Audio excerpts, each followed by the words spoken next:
canal. En el vídeo de hoy vamos a ver cómo gestionar tus chats de WhatsApp web. En WhatsApp puedes gestionar los chats ya que te permite ejecutar ciertas acciones sobre los mismos pulsando la flecha que aparece bajo de la hora.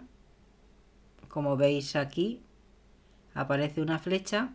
Si damos un clic tenemos la primera opción, que es archivar chat. Lo que hace esta opción es ocultar el chat, aunque si te equivocas puedes deshacer la acción rápidamente. Silenciar notificaciones. Permite silenciar al contacto de este chat. Salir del grupo si es un grupo en el que estamos, o aquí nos pondría eliminar chat, que lo que haría sería eliminar la conversación. Fijar chat. Lo que hace esta opción es fijar el chat en la parte superior para que lo tengas fácilmente localizable. Y el último sería marcar como no leído. Tienes la opción de marcar una conversación como no leída. Y así de sencillo sería cómo gestionar tu chat de WhatsApp web. Si os ha gustado el vídeo, darle a like. Si no estáis suscritos todavía al canal, suscribiros, que es gratuito.